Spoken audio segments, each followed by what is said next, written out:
Namaste and welcome to Book Talk. In this episode, I am so delighted to welcome Dr. Sanjeev Chopra, who is not only a dear friend, but India's most distinguished Oh, scholar administrator. And we are very proud to have him on this channel. And by way of a brief introduction, I want to say he's also a senior fellow at the Prime Minister's Museum and Library and had an extremely distinguished career as a IAS officer. But his finest hour, if I may say so, was as the director of Labasna, the Lal Bahadur Shastri Academy for Administrators, where I happened to meet him as well. So welcome, Dr. Chopra, to our podcast on the Vedere University and Auroveda channel. thank you so much. It's a pleasure to be back talking to you, Makaran. It's been a long time. It's always a pleasure talking to you. And thank you Thank for you, your thank very, you. very Without much ado, I want you to hold up your book on Shastri, the Great Conciliator.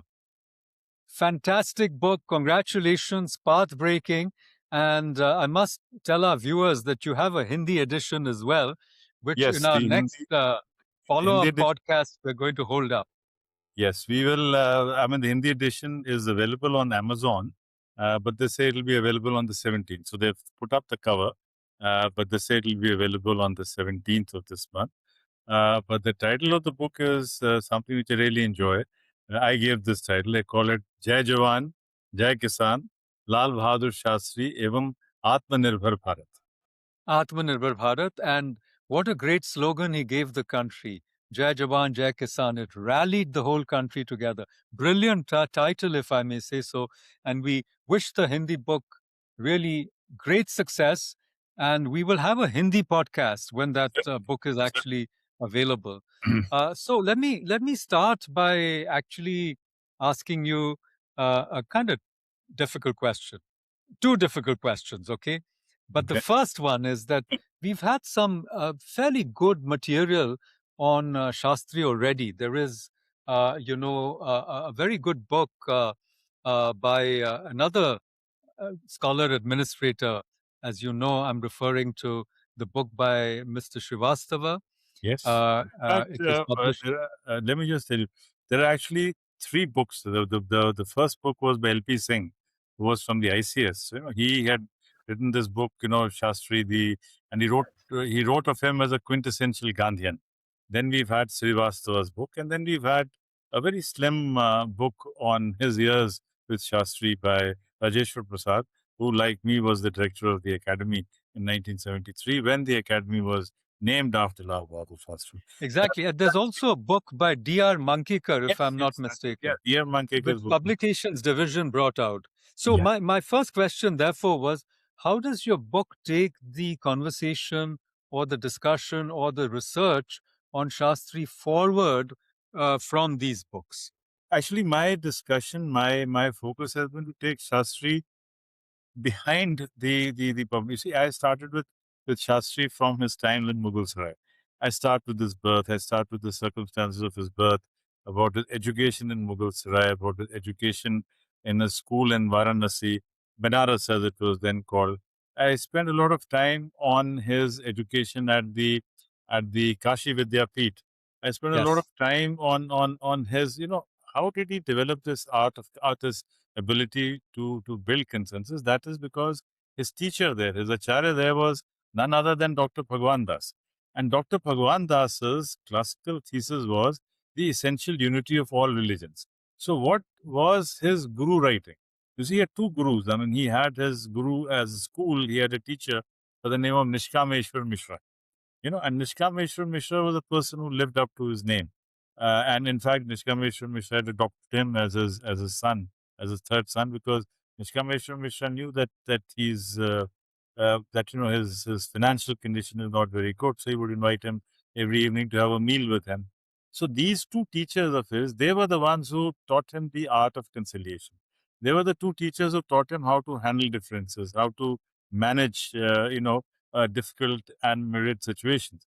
So it was when he was at the Kashi Vidyapeeth that Lala Lajpat Rai was visiting Kashi at that time, and he wanted to, I mean, he had just set up the Servants of People's Society. Servants of India.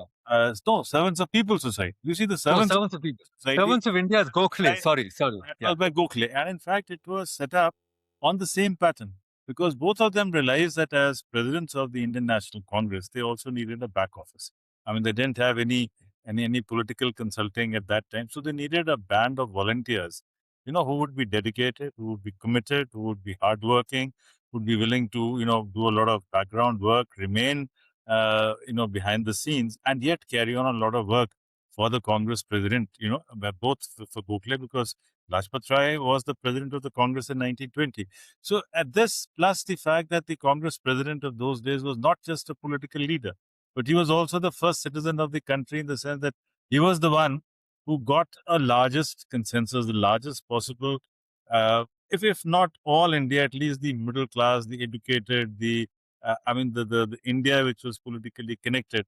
So he told Acharya Bhagwan Das that, look, why don't you give me some good students who can come and work with me. So that's the time when he and Algurai Shastri, he and some two three other of his colleagues, they were assigned, and so he went to work with him at Lahore. Now this is where I have gone into a slightly more detailed study of what he was doing in Lahore, uh, how he was spending time at the Dwarkadas library. The Dwarkadas library was the library from where Bhagat Singh used to get his books. So that's what I've tried to cover. So what I have tried to do, because you see, it is the more difficult part of looking at Shastri before he became a public figure. So I've tried to look at Lal Bahadur before he became Shastri. So That's Shastri brilliant. That's is brilliant. But very I important. was looking There was through, a Lal Bahadur you before know, Shastri. yeah, that's brilliant. But I was looking through C.P. Srivastava's book yesterday, and it does have detailed interviews with his teacher, Mr. Mishra, and his childhood and so forth. But I was hoping that you might tell us if you came upon some new material during your tenure as the director at Labasna, some new, perhaps archival material. No, I didn't come across new archival material as the director of the academy. But during my visits to Varanasi and Benares, I learned a lot and discovered a lot of material about the founding of the Kashi Vidyapith, about Okay, the mobilization of resources, how the Shahs the Shahs were the most prominent business family of Varanasi, how they contributed to the making of Kashi Vidyapith, the anecdotes and the stories of those who helped found the Kashi Vidyapith. Now, you see, the academy does not have, the academy has a great library, but the academy is not an archive, right? of So, course, of what course. what I got all the material from the National Archives, from the AIR, and from the PMML, you see, because I took the scripts from the All India Radio, because the All India Okay, Radio scripts are that, I won't say that they are different, but they carry a nuance which the printed speech does not have. And the AIR speeches that we get from the AIR things, so listen to all of them in the AIR studio. So they reflected a different feel altogether. So when you collect all this material and then going to his house in Varanasi, going to Leader Road, going to Zero Road, going to all the Habib Ben Walla, and talking to not his contemporaries but the grandsons and the grandchildren of his contemporaries, so that gives you a feel and a flavor of what it would have been like. There is and that's where the connection comes from, and that's where the interest in history also comes from. Like he was on the Zero Road, for example, so why was it called the Zero Road? So then you meet people, you talk to them, and you get you get an idea of what he was like from all yeah. I this. mean, it's an extremely readable account. I remember I couldn't put it down, and 35 concise, almost episodic chapters. Rather than a conventional, historical whatever account. And I think that's what makes it, a more granular feel for what this person was really like. So, fantastic I, writing, great piece of work. Now, let me ask you the other tricky question before we once get. No, Sure. let me add something. See, I also found, which I think at that time CP Srivastava did not have. the collected letters and collected documents on Shastri ji in Hindi. You see, which was then, which came out in 1969 or perhaps the early 70s. Dharti ke Lal Bahadur Shastri. Now, That's it. That's what I was hinting at. That's this exactly was what not I was hinting at. available. This was perhaps not available to my senior colleagues when they wrote it. So if they had got it, they would have obviously included included that in the thing, and and there was the English translation of that saga of Lal Bahadur. And then by this Saga of time, Lal Bahadur. a light publisher that also brought out the consolidated documents on his speeches. Then by this time, I'd also got the records of the UP Legislative Assembly were available from Exactly. 19 years. So Exactly. That's I what I got was hinting at, that there is new all material that you have engaged that with. that new material is all you see, because what happens is there are two distinct phases on his research. One is the research before 1935, that is before he becomes a important political leader, because by 1935, and mind you, in 1935, he was a very young man. He was born only in 1904, right? So he was a young man at that time, but he had become the district secretary of the Congress in Allahabad. One.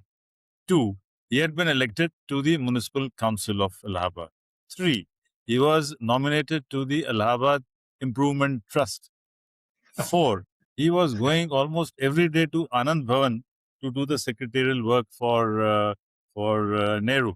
He was in close touch with Purushottam Das Tandon, and most importantly, something which has not been covered by my predecessor is the Congress Agrarian Reforms Report. You see, because in 1935 the Congress had set up the Agrarian Report, and Shastri was the member secretary. So, like it happens, the youngest person is the one who's asked to do all all the drafting, and this report is absolutely brilliant. In fact, you can trace everything. You can trace the G Ramji scheme, you can trace the CSCP, you can trace the FCI, you can talk about land consolidation, check bandi, about various forms of rent, about various forms of exploitative rent. Everything is consolidated in this. And this is easily available on the Congress archives. It's now available on Lal Bahadur Shastri's the memorial website. It's available in the Nehru. Actually, after 1935, there's no dearth of material. In fact, after 1935, you have to pick and choose what to take and what not to take. Because all is, Exactly. And this all agricultural reform, I think, is such an important contribution of Shastri. And who better than you? You were Secretary Agriculture. You know this area inside out, and you've toured the whole country. And we will delve into this a little deeper in our next episode, because I do want to talk about the transformation of India, which Shastri contributed to. And we normally talk about that only in terms of liberalization and so on and so forth, which comes, much later with Narasimha Rao and so on and so forth, or maybe with Rajiv Gandhi. But I think the seeds of some of this were sown by Shastri himself. And then the great theme that you've, highlighted in the book, which I think is very valuable even to politics today, the art of conciliation, because we are still a very diverse country, and conciliation, whether it's on religious lines, whether it's on linguistic lines, regional, economic, whatever, is absolutely fundamental to the success of Indian polity. So I want to once again highlight this book. Please hold it up. Viewers, you can find it on Amazon. You can find it on the website of the publisher. I believe it's HarperCollins. Please buy this is this book. Bloomsbury. And This oh, is sorry, Bloomsbury. Sorry, the earlier book was earlier book. HarperCollins. My If you apologies. go to HarperCollins, you can buy this book.